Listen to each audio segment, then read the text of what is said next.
Be very funny if you see me in Carnegie Hall. I think they got a janitor, Andy. All right. Be funny now. Be funny. I'll show you. Wait a minute. Come in, son. Well, hello there. What y'all doing in Hello, here? Amos. Yeah, well, we just talking to Andy here, Brother Amos.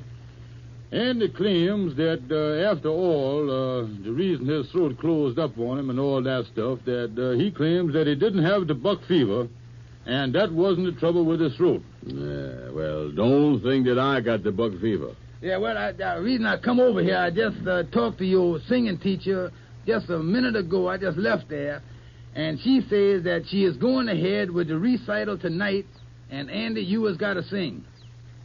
Well, that's news. Yeah, well, going ahead with it, huh, Amos? Well, what you think of it, Andy? Well, I'll do the best I can. No, that's all right. Take it easy. I was just fooling. Yeah, now there's a fella that's really got a throat, ain't he? Yeah, them buck fever germs is just laying in your throat there waiting to hear something.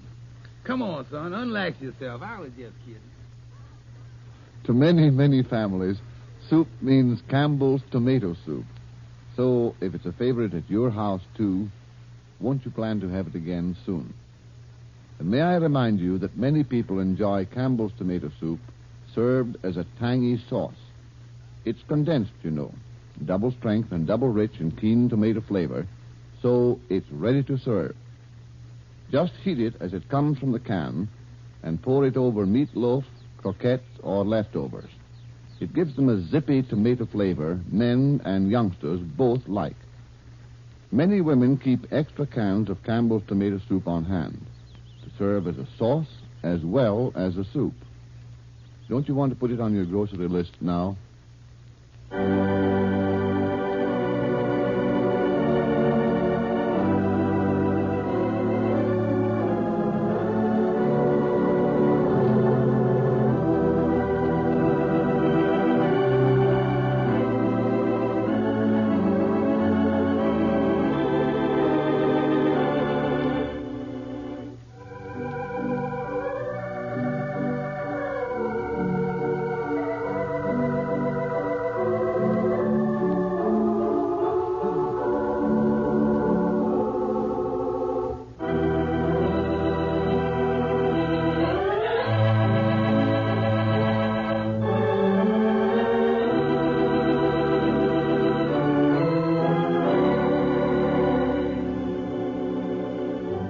Amos and Andy in person will return to you tomorrow at this same hour. This is Bill Hay, speaking for Campbell's Tomato Soup, bidding you all good night. Tomorrow, meet the day with a sunny glass of tomato juice. But make sure it's Campbell's. Campbell's canning process retains the fresh tomato flavor that never varies can to can. Tomorrow, turn to Campbell's tomato juice. A better drink at breakfast, a grand drink anytime. This is the Columbia Broadcasting System.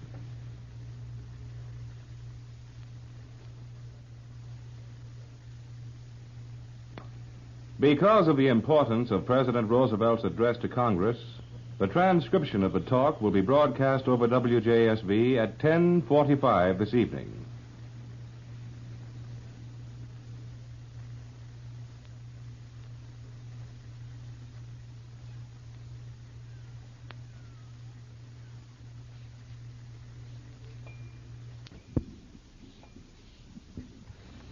WJSV, Washington.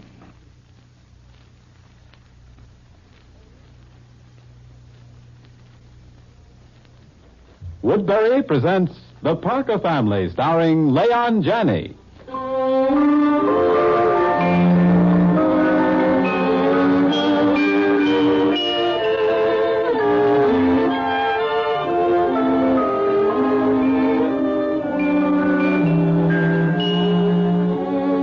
The makers of Woodbury Facial Soap, the beauty soap for a skin you love to touch, again bring you a story in the life of the Parker family entitled The Dangerous Age, with Leon Janney as Richard Parker, nicknamed Richard the Great.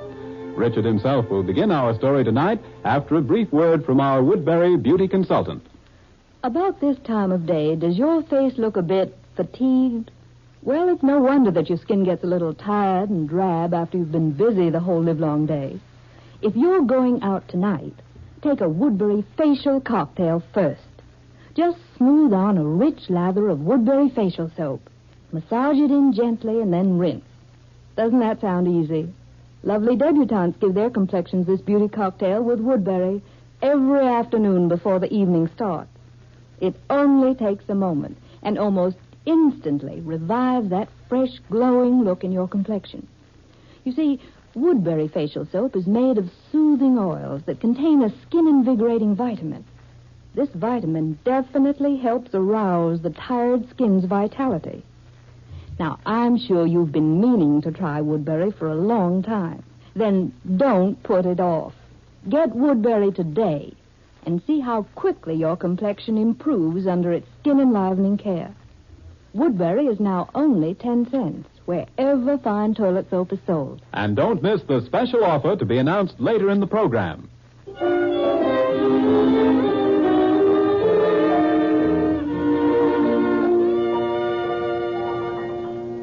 And now here's Leon Janney as Richard the Great.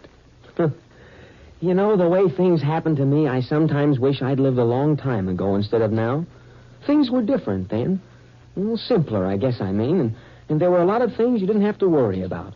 Now take divorce, for instance. Something happened one day in my family that just about floored me. And finally I decided to talk to my sister Nancy about it. I went up to her room that night and I said... Come in. I want to talk with you, Nancy. Oh, for goodness sake, Richard, where's the body? Huh?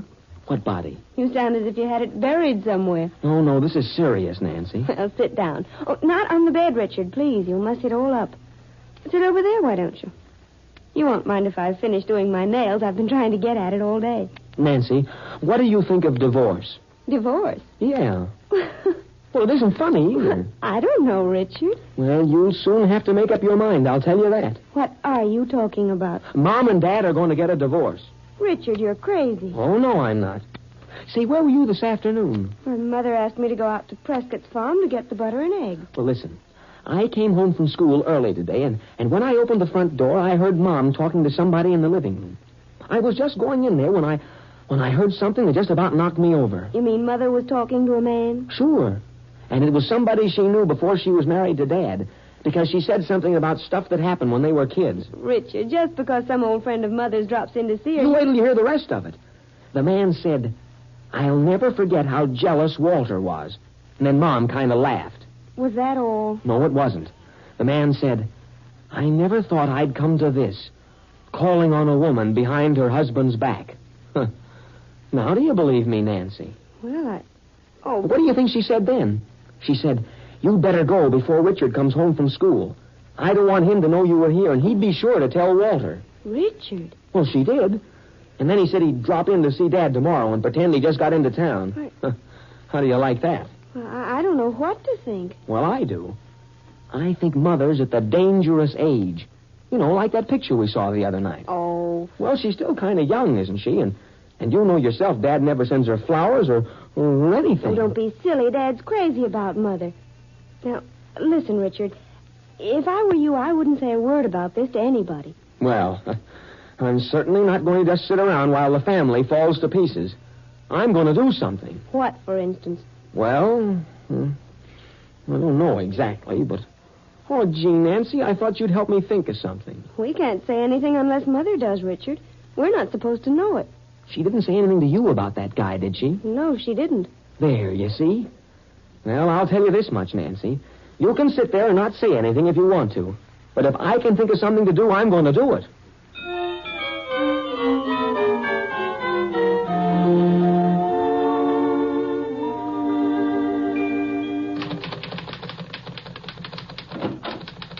Well, hello, Richard. Hiya, Dad. Can I see you for a minute? Well, yes. Miss Fenton, get the plans of the Austin house and bring them in to me in about 10 minutes, would you?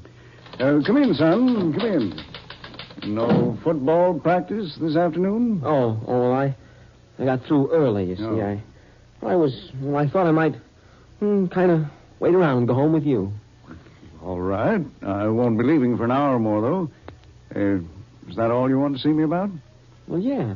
Mm-hmm. Oh, well, I thought we might stop at the florist on the way home and take Mother some flowers. You might take them, I mean. What's that? Yeah. It's not some kind of an anniversary, is it? I just thought if you got her a corsage and maybe took her out dancing somewhere tonight, it might kind of, well, break the monotony. Say, what's got into you anyway, Richard? What do you think we are, a couple of jitterbugs or whatever you call them? Oh, of course not. But I'll bet Mother'd get a big kick out of going someplace to dance.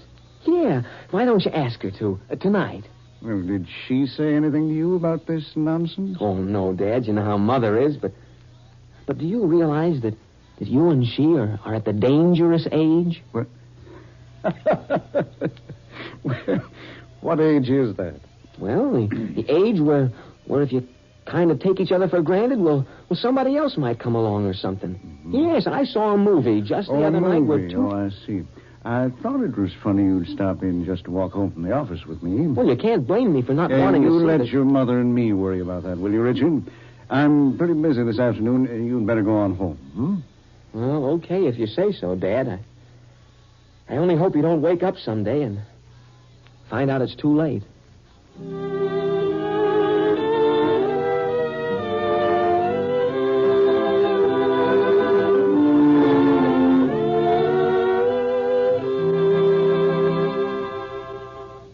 I'm in the kitchen, Walter. Come in here, will you? Just a minute. I'm broiling chops, and they have to be watched. What is it, Walter? Can't Nancy tend to them? Yeah, why, yes. Nancy, don't let the chops burn, dear. I'll be there in a minute. All right, Mother. Helen, do you know what Richard's got in his head now? Oh, I know. He's been up in his room ever since he came home. He stopped into the office this afternoon, all full of some notion about you and I needing to go to a dance tonight for a change. What? What's he driving at? Well, I haven't the faintest idea. Since if I didn't start bringing home flowers for you to wear, I'd wake up someday and find out it was too late. Oh, good heavens. You aren't sick, are you, Helen? He didn't mean that, did he? Certainly not, Walter. The way he talked, I was just about ready to believe you had an old beau on the string. What? But he didn't know I... Oh, dear, that would be funny, wouldn't it? Hey, what's the matter with you, Helen? Nothing, Walter, nothing. I've got to get back and see about dinner. No, wait a minute. Nancy knows how to get dinner. You just said that Richard didn't know something. What was it? Nothing that amounts to anything, Walter. My goodness, the way you're acting, you'd think I'd robbed the bank. Oh, what about the way you're acting? You're trying to keep something from me, and I want to know what it is. I'm not going to stand here and be cross-examined like a criminal, Walter Palker. Why, Helen. Oh, I'm sorry, dear.